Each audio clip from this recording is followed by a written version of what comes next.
O livro da confiança. Padre Thomas de Saint Laurent. Capítulo 1. Voz de Cristo, voz misteriosa da graça, que ressoais no silêncio dos corações. Vós murmurais no fundo das nossas consciências palavras de doçura e de paz. Às nossas misérias presentes, repetis o conselho que o Mestre dava frequentemente durante a sua vida mortal. Confiança, confiança. A alma culpada, oprimida sob o peso de suas faltas, Jesus dizia: confiança, filha, teus pecados te serão perdoados.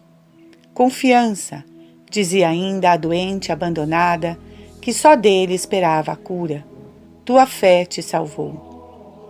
Quando os apóstolos tremiam de pavor vendo-o caminhar de noite sobre o lago de Genezaré, ele os tranquilizava por esta expressão pacificadora: tende confiança, sou eu, nada temais. E na noite da ceia, conhecendo os frutos infinitos do seu sacrifício, lançava ele, ao partir para a morte, o brado de triunfo: confiança, confiança, eu venci o mundo. Esta palavra divina, ao cair de seus lábios adoráveis, vibrante de ternura e de piedade, operava nas almas uma transformação maravilhosa. Um orvalho sobrenatural lhes fecundava a aridez, clarões de esperança lhes dissipavam as trevas, uma calma serenidade deles afugentava a angústia. Pois as palavras do Senhor são espírito e vida. Bem-aventurados os que a ouvem e a põem em prática. Como outrora aos seus discípulos, é a nós agora que nosso Senhor convida a confiança. Por que recusaríamos atender a sua voz? 2. Poucos cristãos, mesmo entre os fervorosos, possuem essa confiança que exclui toda ansiedade e toda hesitação. Várias são as causas dessa deficiência. O Evangelho narra que a pesca miraculosa aterrou São Pedro. Com a impetuosidade habitual, ele mediu de relance a distância infinita que separava da sua própria pequenez a grandeza do Mestre. Tremeu de terror sagrado e, prosternando-se a face contra a terra: afastai-vos de mim, Senhor, exclamou, que sou um pecador. Certas almas têm como apóstolo este terror. Elas sentem tão vivamente a própria indigência e as próprias misérias que mal ousam aproximar-se da divina santidade. Parece-lhes que um Deus assim, puro, deveria sentir repulsão ao inclinar-se para elas. Triste impressão que lhes dá a vida interior uma atitude contrafeita e por vezes a paralisa completamente. Como se enganam essas almas? Logo aproximou-se Jesus do apóstolo assustado. Não temas, disse-lhe, e o fez levantar-se. Vós também, cristãos, que do seu amor tantas provas recebestes, nada temais. Nosso Senhor receia, acima de tudo, que tenhais medo dele. Vossas imperfeições, vossas fraquezas, vossas faltas, mesmo graves, vossas reincidências tão frequentes, nada o desanimará, contanto que desejeis sinceramente converter-vos. Quanto mais miseráveis sois, mais ele tem compaixão de vossa miséria, mais deseja cumprir junto a vós sua missão de Salvador. Não foi, sobretudo, para os pecadores que ele veio à terra? 3. A outras almas falta a fé. Elas têm certamente essa fé comum, sem a qual trairiam a graça do batismo. Creem que nosso Senhor é todo-poderoso, bom e fiel às suas promessas, mas não sabem aplicar esta crença às suas necessidades particulares. Não são dominadas pela convicção irresistível de que Deus, atento às suas provações, para ela se volte a fim de socorrê-las.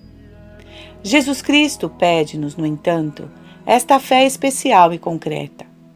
Ele a exigia outrora como condição indispensável dos seus milagres. Espera ainda de nós, antes de nos conceder os seus benefícios. Se podes crer, tudo é possível àquele que crê, dizia ao pai do menininho possesso. E no convento de Paray-le-Monial, empregando quase os mesmos termos, repetia Santa Margarida Maria: se puderes crer, verás o poder do meu coração na magnificência do meu amor. Podeis crer?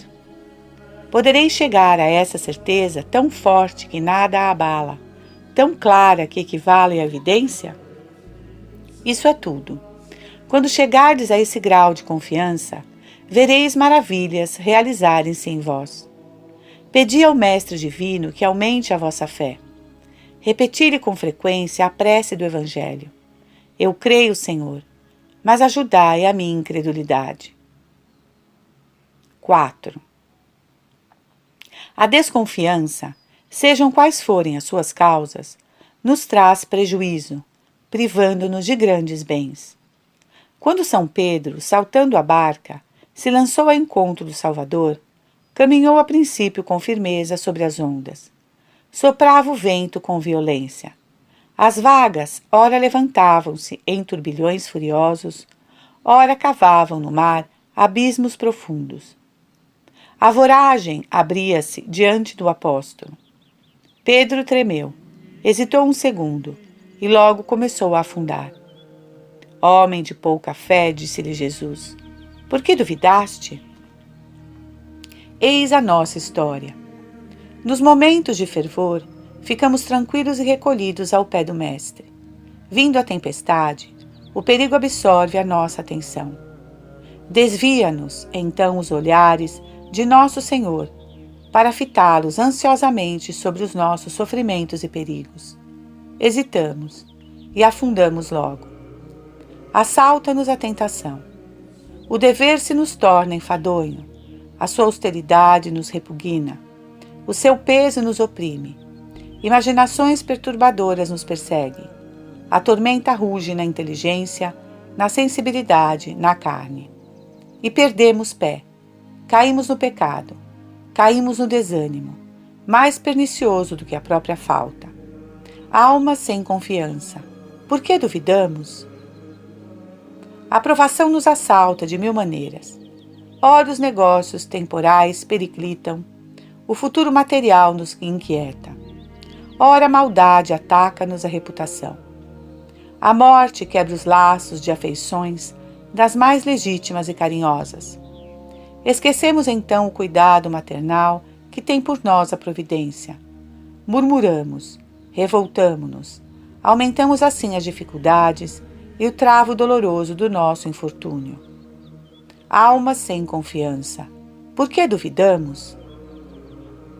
Se nos tivéssemos apegado ao Divino Mestre, com uma confiança tanto maior quanto mais desesperada parecesse a situação, nenhum mal desta nos adviria. Teríamos caminhado calmamente sobre as ondas, teríamos chegado sem tropeços ao golfo tranquilo e seguro, e breve teríamos achado a plaga hospitaleira que a luz do céu ilumina. Os santos lutaram com as mesmas dificuldades, muitos dentre eles cometeram as mesmas faltas, mas estes, ao menos, não duvidaram. Ergueram-se sem tardança, mais humildes após a queda, não contando, desde então, senão com socorros do alto. Conservaram no coração a certeza absoluta de que, apoiados em Deus, tudo poderiam. Não foram iludidos nessa confiança. Tornai-vos, pois, almas confiantes.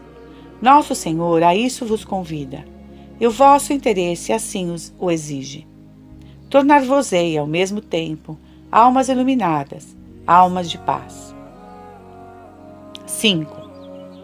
Este trabalho não tem outro fim, senão o de vos iniciar no conhecimento e na prática dessa virtude.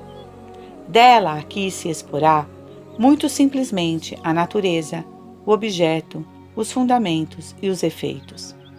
Leitor piedoso, se alguma vez este modesto livrinho te cair nas mãos, não o ponhas de parte com desdém. Não pretende ele nem encanto literário, nem originalidade. Contém apenas verdades consoladoras que colhi nos livros inspirados e nos escritos dos santos. Eis o seu único mérito. Tenta lê-lo devagar, com atenção, em espírito de oração. Quase diria, medita-o. Deixa-te penetrar docemente pela sua doutrina. A seiva do Evangelho palpita nessas páginas. Haverá para as almas melhor alimento do que as palavras do Senhor? Que ao acabar esta leitura, te possas confiar totalmente ao Mestre adorável que tudo nos deu, os tesouros do seu coração, o amor, a vida, até a última gota do seu sangue.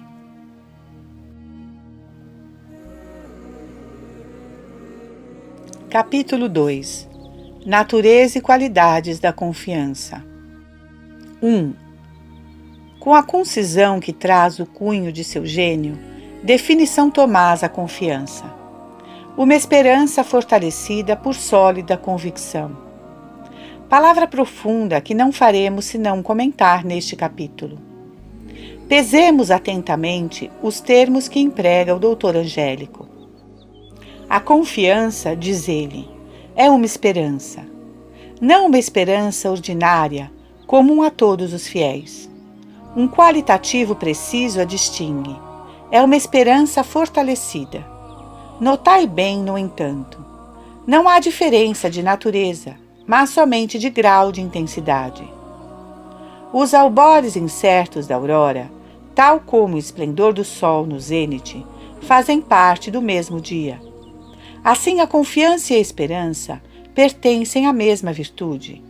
Uma é apenas o desabrochar completo da outra.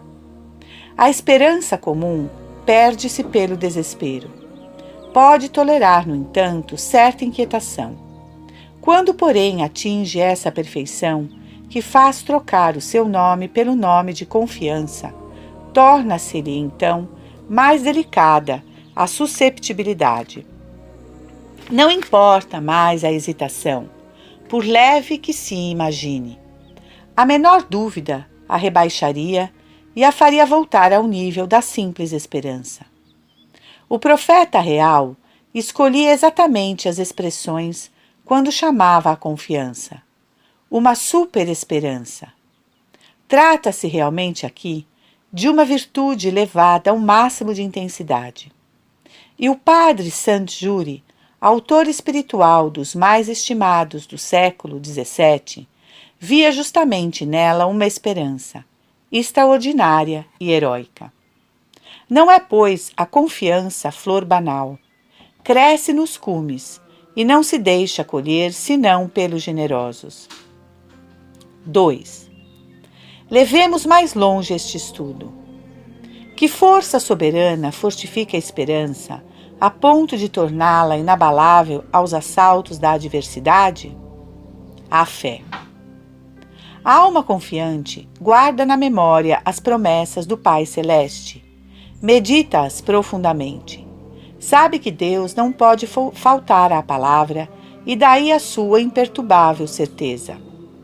Se o perigo a ameaça, a envolve, a domina mesmo, ela conserva sempre a serenidade. Apesar da iminência do risco, repete a palavra do salmista. O Senhor é a minha luz e a minha salvação. Que posso recear? O Senhor protege minha vida. Quem me fará tremer? Existem entre a fé e a confiança relações estreitas, laços íntimos de parentesco. Empregando a expressão de um teólogo moderno, deve-se achar na fé a causa e a raiz da confiança. Ora, quanto mais se afunda a raiz na terra, mais seiva nutriente dela tira. Mais vigorosa cresce a haste, mais opulenta será a floração. Assim, a nossa confiança desenvolve-se na medida em que se aprofunda em nós a fé. Os livros santos reconhecem a relação que une essas duas virtudes. Não são designadas pelo mesmo vocábulo, fides, uma e outra, sob a pena dos escritores sagrados? 3. As considerações precedentes terão parecido, talvez, por demais abstratas. Era necessário, no entanto, que nelas nos firmássemos. Delas deduziremos as qualidades da verdadeira confiança. A confiança, escreve o padre Sanjuri, é firme, estável e constante, em grau tão eminente que nada no mundo pode, já não digo derrubá-la, mas abalá-la sequer. Imaginai as extremidades mais angustiosas da ordem temporal, as dificuldades insuportáveis, em aparência, de ordem espiritual. Nada disso alterará a paz da alma confiante. Catástrofes imprevistas poderão amontoar em torno dela as ruínas da sua felicidade. Essa alma, mais senhora de si que o sábio antigo, continuará calma, impávidum feriente ruine. Voltar-se-á simplesmente para Nosso Senhor. Nele se apoiará com certeza, tanto maior quanto mais privada se sente de auxílio humano. Rezará com ardor mais vibrante, e nas trevas da provação prosseguirá o seu caminho, esperando em silêncio a hora de Deus. Uma confiança assim é rara, sem dúvida, mas se não atinge esse mínimo de perfeição, não merece então o nome de confiança. De resto, encontram-se exemplos sublimes dessa virtude nas Escrituras e na vida dos santos. Ferido na fortuna, na família e na própria carne, Jó, reduzido à última indigência, jazia no seu monturo. Os amigos, sua mulher mesmo, aumentavam-lhe a dor pela crueldade das suas palavras. Ele, no entanto, não se deixava abater. Nenhuma murmuração se mesclava aos seus gemidos. Sustentavam-no os pensamentos da fé. Quando mesmo o Senhor me tirasse a vida, dizia, ainda assim esperaria nele. Confiança admirável, e que Deus recompensou magnificamente. A aprovação cessou. Jó recuperou a saúde, ganhou de novo fortuna considerável e teve uma existência mais próspera do que antes. Numa das suas viagens, São Martinho caiu nas mãos dos salteadores. Os bandidos os despojaram. Iam trucidá-lo quando, de repente, tocados pela graça do arrependimento ou levados por um pavor misterioso, o libertaram e o soltam, contra toda expectativa.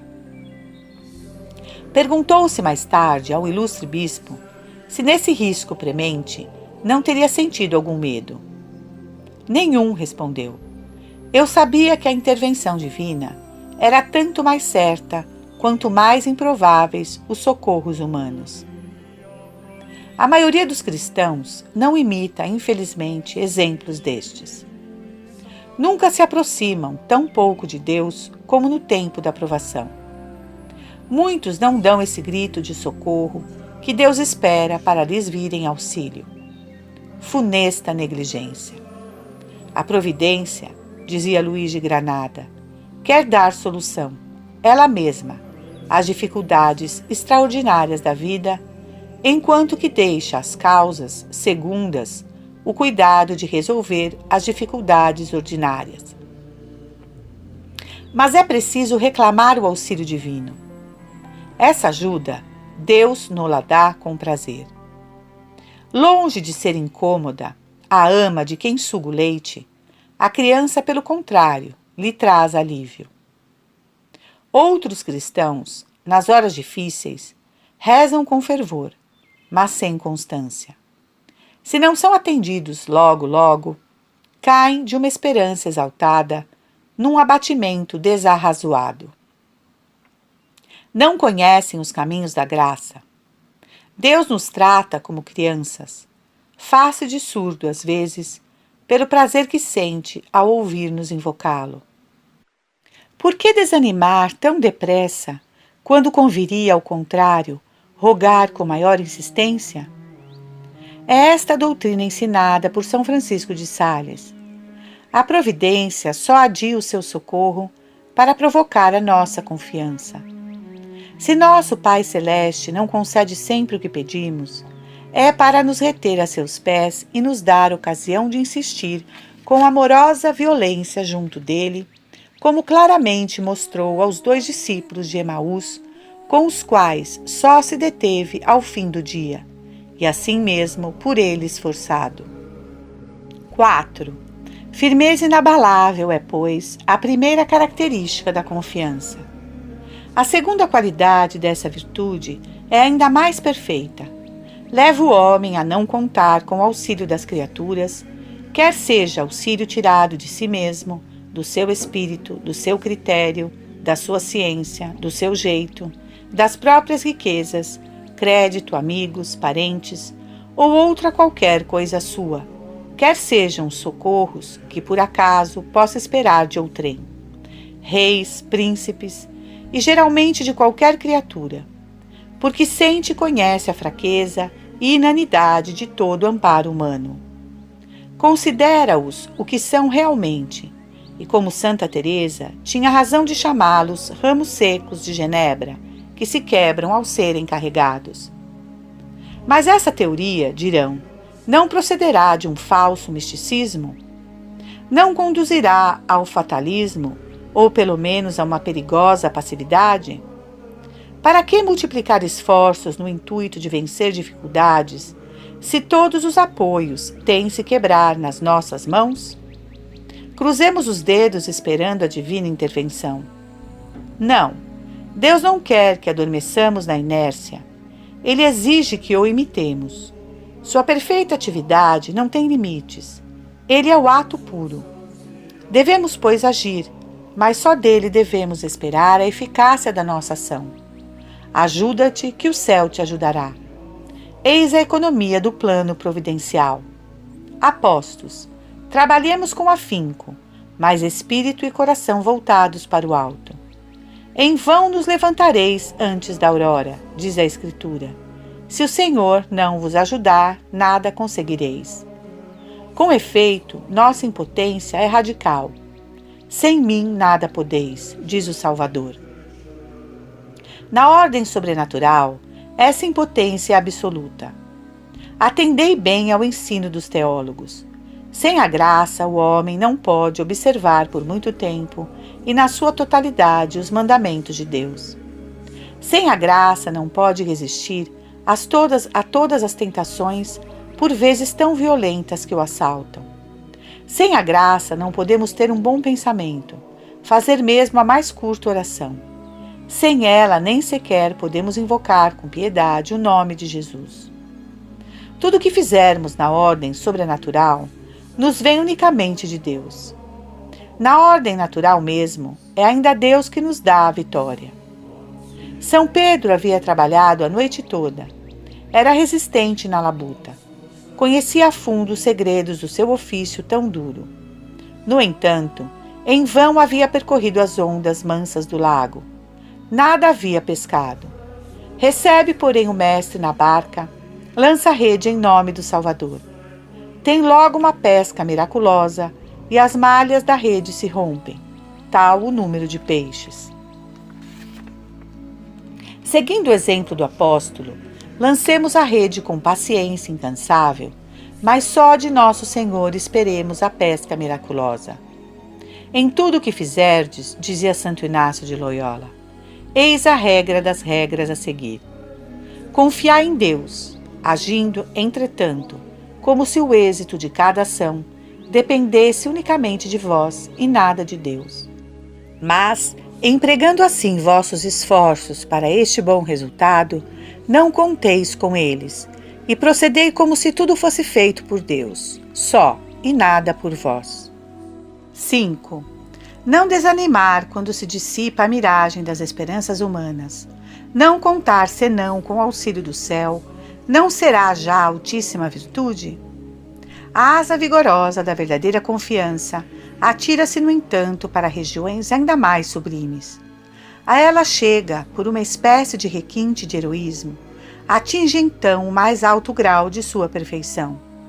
Esse grau consiste em regozijar-se a alma quando se vê balda de todo o apoio humano, abandonada de parentes, de amigos, de todas as criaturas que não querem e não podem socorrê-la, que não podem dar-lhe conselho nem servi-la com o seu talento ou o seu crédito, a quem nenhum meio resta de vir-lhe em auxílio. Que sabedoria profunda denota semelhante alegria em circunstâncias tão cruéis. Para poder entoar o cântico da Aleluia, sob golpes que naturalmente deveriam quebrar a nossa energia, é preciso conhecer a fundo o coração de nosso Senhor. É preciso crer perdidamente na sua piedade misericordiosa e na sua bondade onipotente. É preciso ter absoluta certeza de que Ele escolhe para sua intervenção a hora das situações desesperadoras. Depois de convertido, São Francisco de Assis desprezou os sonhos de glória que antes o haviam deslumbrado. Fugia às reuniões mundanas, retirava-se na floresta para entregar-se longamente à oração. Dava esmolas generosamente. Esta mudança desagradou a seu pai, que arrastou o filho ante a autoridade diocesana, acusando-o de dissipar-lhe os bens. Então, em presença do bispo maravilhado, Francisco renuncia à herança paterna. Tira até as roupas que lhe vinham da família. Despoja-se de tudo. E vibrando de uma felicidade sobre-humana, exclama: Agora sim, ó meu Deus, poderei chamar-vos mais verdadeiramente do que nunca, nosso Pai que estás no céu. Eis aí como agem os santos. Almas feridas pelo infortúnio, não murmureis no abandono a que vos achais reduzidas. Deus não vos pede uma alegria sensível, impossível à nossa fraqueza. Somente reanimai a vossa fé. Tende coragem, e segundo a expressão cara a São Francisco de Sales, na fina ponta da alma, esforçai-vos por ter alegria. A providência acaba de nos dar o sinal certo, pelo qual se reconhece a sua hora. Ela vos privou de todo apoio. É o momento de resistir à inquietação da natureza. Chegastes ao ponto do ofício interior em que se deve cantar o Magnificat e fazer fumegar o incenso. Regozijai-vos no Senhor, eu vos repito. Regozijai-vos, o Senhor está perto. Segui este conselho e vos dareis bem. Se o Mestre Divino não se deixasse tocar por tamanha confiança, não seria aquele que os evangelhos nos mostram, tão compassivo. Aquele que a visão dos nossos sofrimentos fazia estremecer de dolorosa emoção. Nosso Senhor dizia a uma alma privilegiada: Se sou bom para todos, sou muito bom para os que confiam em mim. Sabes quais são as almas que mais aproveitam da minha bondade? As que mais esperam. As almas confiantes roubam as minhas graças.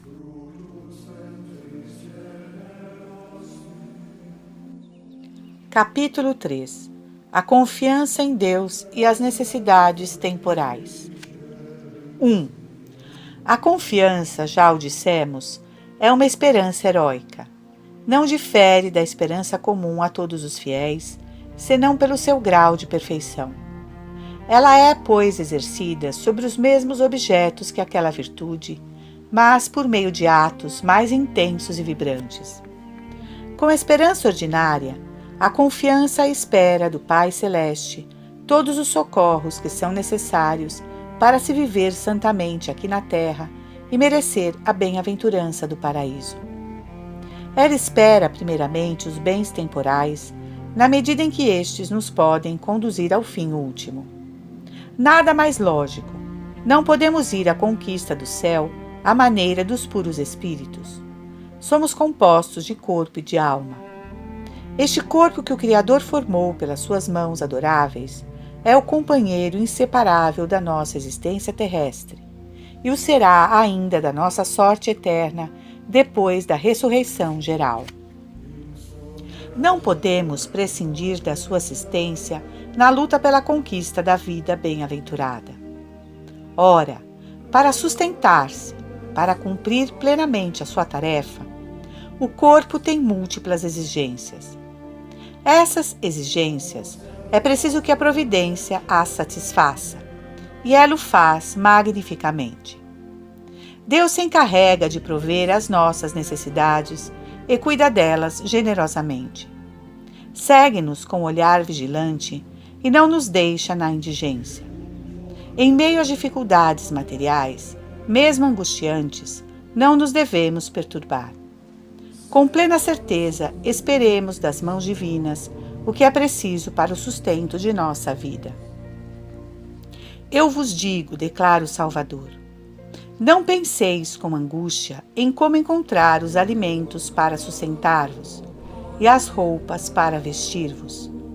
Não vale a vida mais que o alimento e o corpo mais que a vestimenta? Vede os pássaros do céu.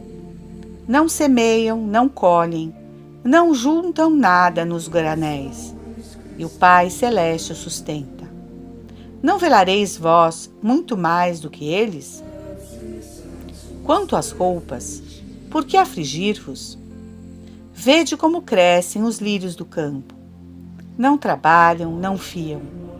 No entanto, asseguro-vos, nem Salomão, com toda a sua pompa, jamais se vestiu como eles.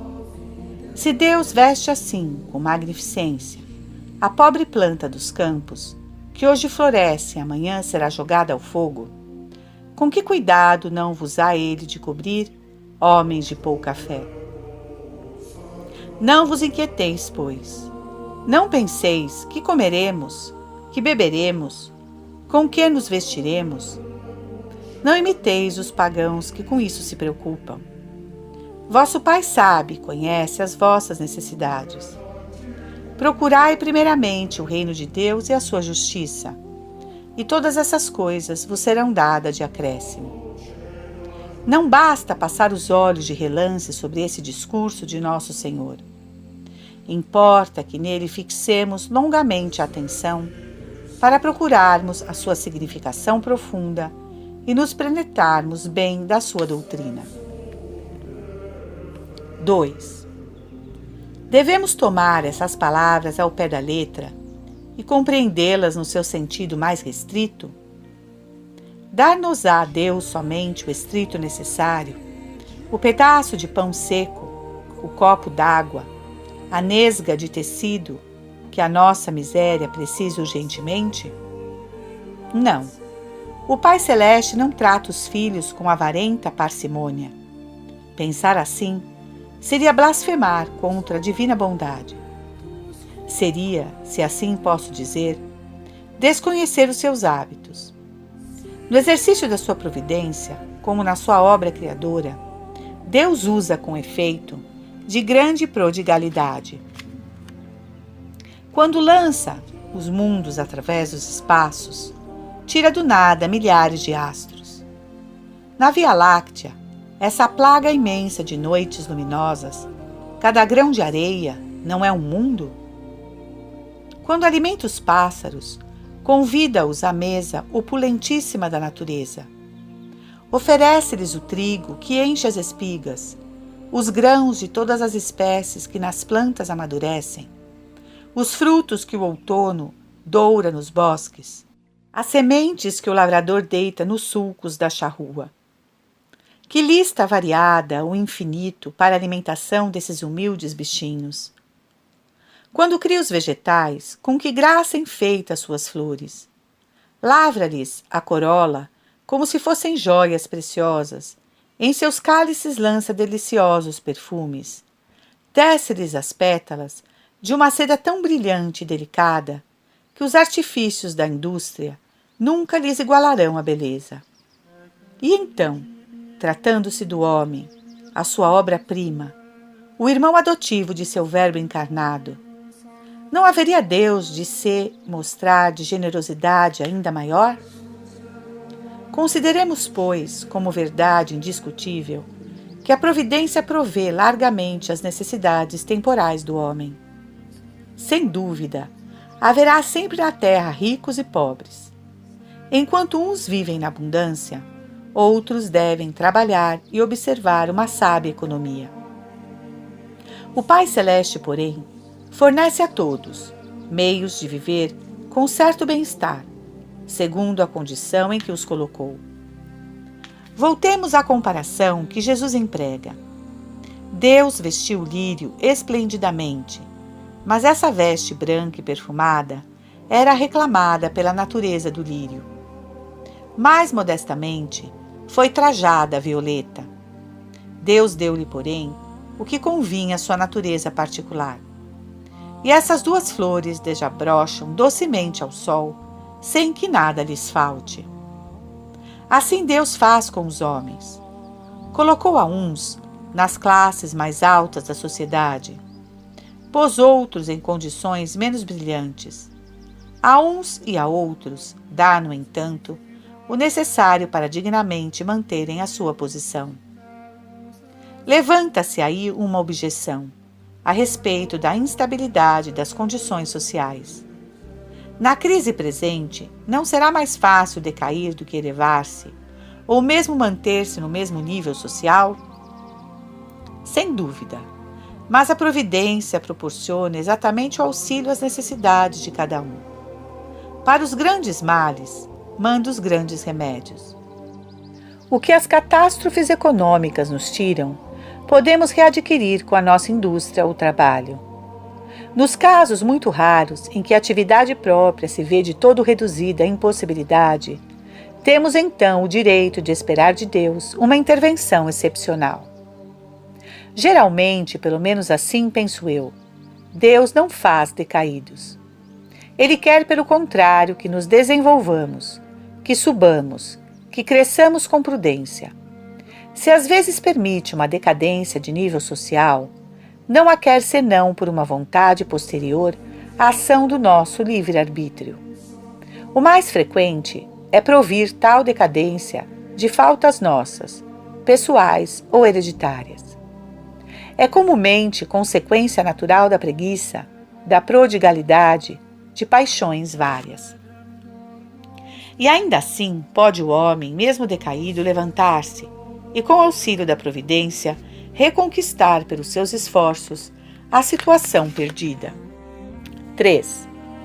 Deus provê as nossas necessidades. Não vos inquieteis, diz o Senhor. Qual será o sentido exato desse conselho? Deveremos, para obedecer à direção do Mestre, negligenciar completamente os negócios temporais? Não duvidamos de que a graça peça às vezes a certas almas o sacrifício de uma pobreza estrita e de um total abandono à providência. É notável, entretanto, a raridade dessas vocações. Os outros, comunidades religiosas ou indivíduos, possuem bens, devem geri-los prudentemente. O Espírito Santo louva a mulher forte que soube governar bem a sua casa. Ele nola mostra no livro dos Provérbios, acordando bem cedo para distribuir aos criados a tarefa cotidiana e trabalhando também com suas próprias mãos. Nada escapa à sua vigilância. Os seus nada têm a temer. Acharão todos, graças à sua previdência, o necessário, o agradável e até certo luxo moderado. Seus filhos a proclamam bem-aventurada e seu marido exalta-lhe as virtudes.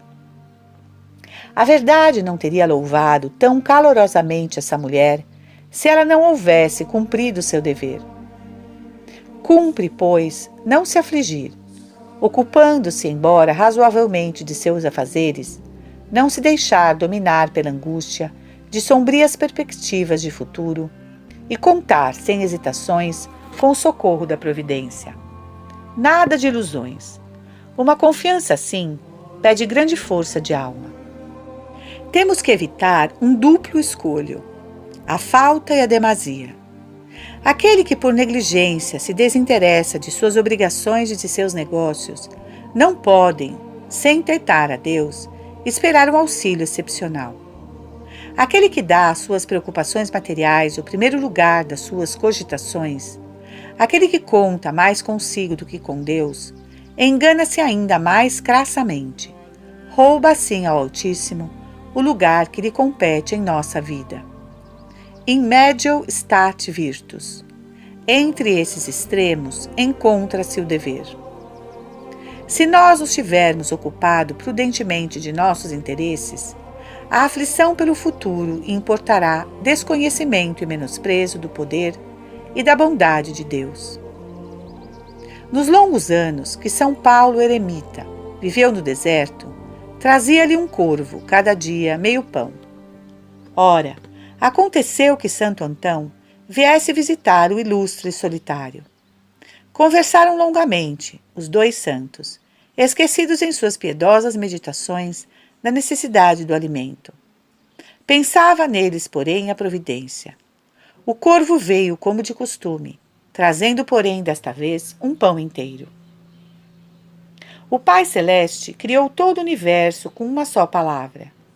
Poderia ser-lhe difícil socorrer seus filhos na hora da necessidade?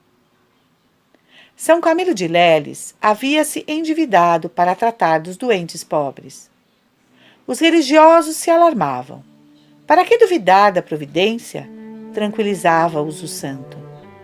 Será difícil a Nosso Senhor dar-nos um pouco desses bens de que cumulou os judeus e os turcos, inimigos uns e outros da nossa fé? A confiança de Camilo não foi iludida.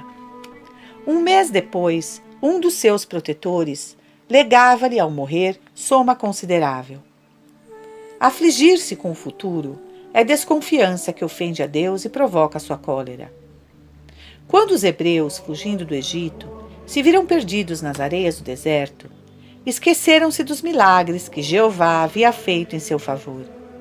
Tiveram medo, murmuraram. Deus nos poderá sustentar no deserto? Poderá dar pão ao seu povo? Essas palavras irritaram o Senhor. Contra eles lançou o fogo do céu. Sua cólera caiu sobre Israel, porque não tinham tido fé em Deus e não tinham confiado no seu socorro. Nada de aflições inúteis. O Pai vela por nós. 4. Procurai primeiramente o reino de Deus e sua justiça, e tudo mais vos será dado de acréscimo. Foi assim que o Salvador concluiu o discurso sobre a providência. Conclusão consoladora que encerra uma promessa condicional. De nós depende o sermos por ela beneficiados. O Senhor se ocupará tanto mais dos nossos interesses, quanto nós com os dele nos preocuparmos. Convém parar para meditarmos as palavras do Mestre. Uma questão logo se nos depara. Onde se acha esse reino de Deus que devemos procurar antes de tudo mais? Dentro de vós, responde o Evangelho. Regnum Dei intra vos est. Procurar o reino de Deus é, pois, levantar-lhe um trono em nossa alma. É submetermo-nos inteiramente ao seu domínio soberano. Conservemos todas as nossas faculdades sob o cetro misericordioso do Altíssimo. Lembre-se a nossa inteligência da sua constante presença. Conforme-se a nossa vontade, em tudo com a sua vontade adorável. Voe o nosso coração para ele com frequência, em atos de caridade ardente e sincera. Teremos então praticado essa justiça, que na linguagem da Escritura significa a perfeição da vida interior. Teremos seguido então à risca o conselho do Mestre. Teremos procurado o reino de Deus. E o resto vos será dado de acréscimo. Há aí uma espécie de contrato bilateral. Do nosso lado, trabalhamos para a glória do Pai Celeste. Do seu lado, o Pai se compromete a prover as nossas necessidades. Lançai, pois, todas as vossas preocupações no coração divino. Cumpri o contrato que ele vos propõe. Ele cumprirá a palavra dada, velará sobre vós e vos sustentará. Pense em mim, diz o Salvador a Santa Catarina de Sena. Eu pensarei em ti.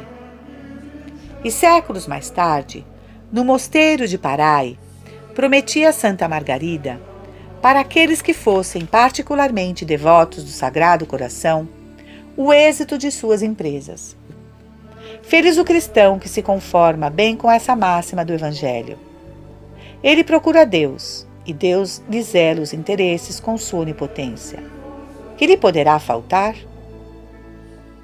Pratica sólidas virtudes interiores e evita assim toda a desordem, as faltas, os vícios, que são as causas mais comuns dos fracassos e das ruínas. 5.